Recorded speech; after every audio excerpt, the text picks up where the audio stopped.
नमस्कार, मैं मेघा हिंदुस्तानी स्वागत करती हूँ आपका टाइम्स एक्सप्रेस पर। दोस्तों, कावड़ यात्रा से संबंधित भारतीय जनता पार्टी योगी सरकार ने एक फरमान जारी कर दिया है, लेकिन इस फरमान जारी करने के बाद अब खुद भारतीय जनता पार्टी, जी हाँ, एनडीए भी नहीं, बीजेपी के अंदर फूट की खबरें आ रही है। तो क्या है ये खबर और किस फरमान पर इतना सियासी हंगामा हो रहा है, इसके लिए सीधा नजर डालिए स्क्रीन पर। आप देख सकते हैं स्क्रीन पर योगी सरकार का ये एक नया फरमान है जिसमें लिखा गया है, सभी दुकानदार अपना नाम बाहर जरूर लिखे। कावड़ यात्रा को लेकर यूपी सरकार का नया फरमान। इस फरमान के अनुसार दोस्तों, सभी ठेले वाले, सभी रेहड़ी वालों को अपने ठेले और अपनी रेहड़ी और अपने दुकानों के सामने अपना पूरा नाम लिखना होगा। अब ऐसे में सवाल ये खड़ा होता है कि क्या आप रेस्टोरेंट में जाते हैं, किसी भी जगह जाते हैं, आप शॉपिंग करने जाते हैं, आप मूवी देखने जाते हैं, आप कुछ भी करने के लिए बाहर जाते हैं, तो क्या आपसे पूछा जाता है या आप पूछते हैं किसी से कि क्या आप हिंदू हैं, क्या आप मुसलमान हैं?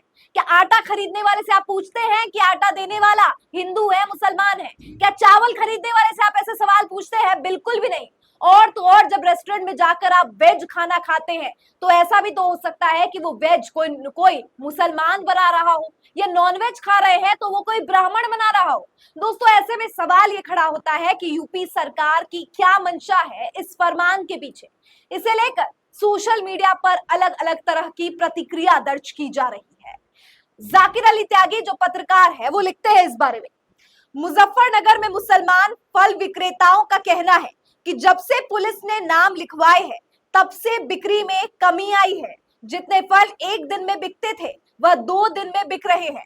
बार बार प्रशासन अपने बयानों से पलट जरूर रहा है, बार बार प्रशासन बयानों में बदलाव करके जरूर ला रहा है, लेकिन फिलहाल इस आदेश ने मुसलमान मजदूर की कमर तोड़ दी है। आप कह रहे हैं कि नाम से कोई फर्क नहीं पड़ता, बिल्कुल पड़ता है, और इतना पड़ता है कि मुस्लिम मजदूर से फल की खरीदारी में भी गिरावट आई है।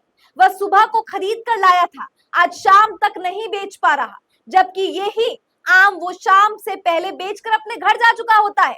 आपके आदेश ने उस गरीब पर जुल्म किया है जो बड़े व्यापारी की रीढ़ की हड्डी होता है, और उस बड़े व्यापारी से सरकार को लाखों रुपयों के रूप में टैक्स जाता है। आपने मुसलमानों के खिलाफ की जा रही नफरत को मजदूरों पर भी बरसाने के लिए आम हिंदू को तैयार कर दिया है कि मुसलमान फल विक्रेता की पहचान कर लीजिए। पड़ोस की हिंदू की दुकान है, उस पर कोई नाम नहीं, लेकिन उसी के बराबर में मुस्लिम युवक का पान और सिगरेट का खोखा है तो उससे नाम लिखवाया गया है। दोस्तों, अब आप सोच सकते हैं कि जाकिर अली त्यागी जो पत्रकार है पेशे से, उन्होंने इतनी गंभीर बात कही है, इतना गंभीर आरोप और सवाल खड़े किए हैं कि आखिर एक मुस्लिम और एक हिंदू फल विक्रेता है तो हिंदू फल विक्रेता अपना नाम भी नहीं लिखता। यानी लोगों की जो मानसिकता है, सांप्रदायिक मानसिकता, वो इसका प्रमाण है कि किस प्रकार से कोई मुस्लिम फल विक्रेता है तो उससे फल नहीं खरीदेंगे, हिंदू है तो हिंदू से खरीदेंगे। अगर आम पब्लिक की इस प्रकार की सांप्रदायिक मानसिकता है तो इसका जिम्मेदार आम पब्लिक है। लेकिन आम पब्लिक की सांप्रदायिक मानसिकता को जानते हुए भी यूपी सरकार इस प्रकार का फरमान जारी कर रही है, तो इससे साफ समझ आ सकता है कि भारतीय जनता पार्टी अपने सांप्रदायिक मानसिकता से बाज नहीं आ रही। इसको लेकर पत्रकार अजीत अंजुम ने एक विस्तृत रिपोर्ट बनाई है, जिसे लेकर क्या कह रहे हैं सोशल मीडिया के यूजर्स, ये देखिए। सरकारी फरमान के बाद मुजफ्फरनगर के ढाबों के नाम के ऊपर अपना नाम चिपकाने को मजबूर हो रहे हैं ढाबा मालिक। इसका कसूर सिर्फ इतना है कि मुस्लिम है। अजीत अंजुम ने अपने ट्विटर हैंडल से ट्वीट करके बकायदा रिपोर्ट मुजफ्फरनगर उत्तर प्रदेश से पेश की है कि आम जनता को कितनी मुसीबत का सामना करना पड़ रहा है। यानी एक फल विक्रेता, एक सब्जी वाला, एक दुकानदार, अगर वो मुसलमान है तो उसको अपने नाम लिखना पड़ेगा और इससे जाहिर तौर पर गिरावट आएगी।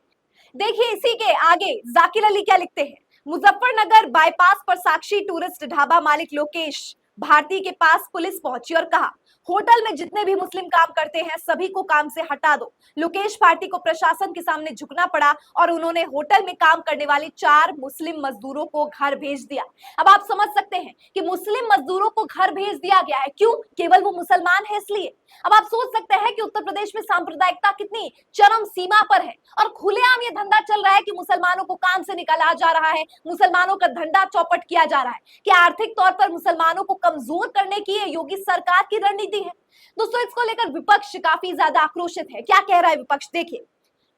अखिलेश यादव ने इससे संबंधित ट्वीट किया है और कहा है, मुजफ्फरनगर पुलिस ने जनता के भाईचारे और विपक्ष के दबाव में आकर आखिरकार होटल फल ठेले वालों को अपना नाम लिखकर प्रदर्शित करने के प्रशासनिक आदेश को स्वैच्छिक बनाकर जो अपनी पीठ थपथपाई है, उतने से ही अमन और चैन पसंद करने वाली जनता मानने वाली नहीं है। ऐसे आदेश पूरी तरीके से खारिज होने चाहिए।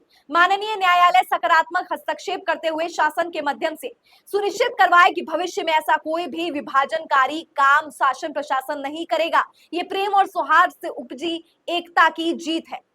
आगे अखिलेश लिखते हैं, और जिसका नाम गुड्डू, मुन्ना, छोटू या फतेह है, उसके नाम से क्या पता चलेगा। माननीय न्यायालय स्वतः संज्ञान ले और ऐसे प्रशासन के पीछे के शासन तक की मंशा की जांच करवाकर उचित दंडात्मक कार्रवाई करे। ऐसे आदेश सामाजिक अपराध है जो सौहार्द के शांतिपूर्ण वातावरण को बिगाड़ना चाहते हैं। पवन खेड़ा लिखते हैं, कावड़ यात्रा के रूट पर फल सब्जी विक्रेताओं व रेस्टोरेंट ढाबा मालिकों को बोर्ड पर अपना नाम लिखना आवश्यक हो गया है।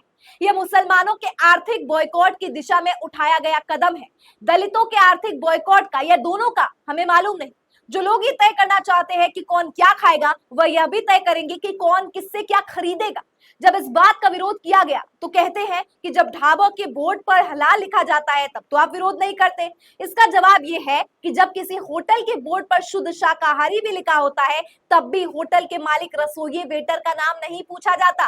किसी रेहड़ी या ढाबे पर शुद्ध शाकाहारी, झटका, हलाल या कोशर लिखा होने के बावजूद अपनी पसंद का खाना चुनने में सहायता मिलती है, लेकिन ढाबा मालिक का नाम लिखने से किसे क्या लाभ होगा। भारत के बड़े मीट एक्सपोर्टर्स हिंदू हैं। क्या हिंदुओं द्वारा बेचा गया मीट दाल भात बन जाता है? ठीक वैसे ही क्या अल्ताफ या रशीद द्वारा बेचे गए आम, अमरूद, गोश्त तो नहीं बन जाएंगे। मायावती लिखती है, यूपी व उत्तराखंड सरकार द्वारा कावड़ मार्ग के व्यापारियों को अपनी अपनी दुकानों पर मालिक व स्टाफ का पूरा नाम प्रमुखता से लिखने व मांस बिक्री पर भी रोक का यह चुनावी लाभ हेतु आदेश पूर्णतः असंवैधानिक है। धर्म विशेष के लोगों का इस प्रकार से आर्थिक बॉयकॉट करने का प्रयास अति निंदनीय है। असदुद्दीन ओवैसी लिखते हैं, संविधान 1 मिनट के लिए भी सस्पेंड नहीं हो सकता। 15 दिन की बात तो बहुत दूर है। आप संविधान का उल्लंघन कर रहे हैं। योगी सरकार के फैसले की वजह से कितने लोगों का रोजगार चला गया है। साथ ही असदुद्दीन ओवैसी ने एक बहुत महत्वपूर्ण सवाल खड़ा किया है, पूछा है कि अमरनाथ में प्रसाद बेचने वाले मुस्लिम, फिर उत्तर प्रदेश में भेदभाव क्यों। दोस्तों ये बिल्कुल सच कहा है ओवैसी ने, और जिस तरीके से आप देख सकते हैं कि कावड़ यात्रा को लेकर सांप्रदायिकता खेल यहाँ यूपी सरकार खेल रही है, लेकिन दूसरी तरफ ये मुसलमान भाईचारे की का ही उदाहरण है कि मुसलमान भाई अपने हिंदू भाइयों को कावड़ यात्रा के दौरान शरबत पिलाते हैं, उनके जश्न में शामिल होते हैं, लेकिन फिर भी उत्तर प्रदेश में मुस्लिमों को आर्थिक बॉयकॉट करने के लिए, उन्हें नीचा दिखाने के लिए ये षड्यंत्र रचा गया है। लेकिन दोस्तों मैं आपको बता दूं कि विपक्ष, पत्रकार तो इसे लेकर घेर ही रहे हैं, लेकिन अब इसकी वजह से बीजेपी एनडीए में फूट हो गई है। खुद के नेता इसका विरोध खुले तौर पर कर रहे हैं। मुख्तार अब्बास नकवी ने क्या लिखा इसे लेकर देखिए। कुछ अति उत्साही अधिकारियों के आदेश हड़बड़ी में गड़बड़ी वाली अस्पृश्यता की बीमारी को बढ़ावा दे सकते हैं। आस्था का सम्मान होना ही चाहिए, पर अस्पृश्यता का संरक्षण नहीं होना चाहिए। जन्म जात मत पूछिए का जात अरूपा, रैदास पूत सब प्रभु के, कोई नहीं जात को जात। यहाँ बताया गया है कि अब जातिगत आधार पर कैसा भेदभाव करना कितना गलत हो सकता है। अब इसको लेकर मुख्तार अब्बास नकवी को लगातार ट्रोलर्स ने, किसी ने पाकिस्तानी कह दिया, खुद राइट विंग के लोगों ने, मतलब भारतीय जनता पार्टी का अगर कोई नेता गलत के खिलाफ आवाज उठा रहा है, अपनी सरकार की गलत नीतियों के खिलाफ मुखातिब हो रहा है और मुखालिफत कर रहा है, तो इसे लेकर ट्रोलर्स उन्हें ट्रोल कर रहे हैं। अब इसके जवाब में मुख्तार अब्बास नकवी ने क्या किया है देखिए कि एक फोटो पोस्ट किया है कावड़ की और लिखा है, अरे ट्रोलर्स, कावड़ यात्रा के सम्मान श्रद्धा का सर्टिफिकेट कम से कम मुझे तो मत बांटो। मेरा हमेशा मानना है कि कोई भी असहिष्णुता, अस्पृश्यता की बंधक नहीं होनी चाहिए। अपनी कावड़ की ये तस्वीर उन्होंने साझा की और इसमें ये बड़ी बात लिखी है। देखिए अब आप खुद देख सकते हैं, एबीपी न्यूज का ये बिग ब्रेकिंग है जिसमें लिखा है मुजफ्फरनगर विवाद को लेकर एनडीए में फूट। और ये फूट देखिए, ये फूट जेडीयू के तरफ से आ रही है। जी हाँ, अभी मुख्तार अब्बास नकवी का मैंने जिक्र किया जो बीजेपी के ही है, और अब एनडीए में फूट की खबर आ रही है। जेडीयू के बड़े नेता केसी त्यागी ने मुजफ्फरनगर पुलिस के आदेश पर जेडीयू ने आपत्ति जताई है। केसी त्यागी ने आदेश पर जताई आपत्ति, कहा है इससे सांप्रदायिक तनाव फैल सकता है। यानी खुद के नेता अब विरोध कर रहे हैं खुले तौर पर। इससे साफ समझा जा सकता है दोस्तों कि सांप्रदायिकता फैलाने का काम यहाँ पे भाजपा, यहाँ पर यूपी सरकार कर रही है। लेकिन अब दो फाड़ हो गए हैं। यूपी के मंत्री योगी आदित्यनाथ मुख्यमंत्री के खिलाफ अब उनके ही विधायक, उनके ही मंत्री बोल रहे हैं। और ऐसे में यह भी समझा जा सकता है कि अब योगी के खिलाफ एक खुला मोर्चा नजर आने लगा है। कावड़ को लेकर मुसलमानों का आर्थिक बॉयकॉट तो ये बखूबी कर रहे होंगे। मुसलमानों के खिलाफ असामाजिक और इस प्रकार की असंवैधानिक नियम लाने से दोस्तों किस तरीके का माहौल बन जाएगा। बहुत से ऐसे यूजर्स हैं, बहुत से ऐसे लोग हैं जो इसका समर्थन कर रहे हैं और कह रहे हैं कानून तो पहले से ही था, शॉप्स के आगे नाम या बहुत सारी चीजें। तो उनको भी मैं बता दूं कि ऐसा कोई भी प्रावधान नहीं है जो आपको ठेले के आगे नाम लिखने पर विवश कर दे। अगर शॉप्स के बारे में मैं बात करूं, दुकानों की बात करूं, तो वहां पर लाइसेंसिंग के लिए, सर्टिफिकेशन के लिए नाम की जरूरत है। इसीलिए नहीं ताकि आपको हिंदू और मुसलमान के आधार पर भेदभाव किया जा सके, ताकि हिंदू जो है वो मुस्लिमों का बॉयकॉट कर सके। इस प्रकार से सांप्रदायिकता फैलती है। अभी ज्यादा दिन बीते भी नहीं है कि शुभेंदु अधिकारी जैसे भारतीय जनता पार्टी के नेता ये कहते हैं कि सबका साथ सबका विकास नहीं करेंगे, एक तबके को छोड़ दिया जाएगा और ये तबका कौन होगा? मुसलमान। क्यों आखिर भारतीय जनता पार्टी के नेताओं के मुख से इस प्रकार की बयानबाजी आती है जो देश के आपसी भाईचारे और सौहार्द को संकट में लाने का काम करता है?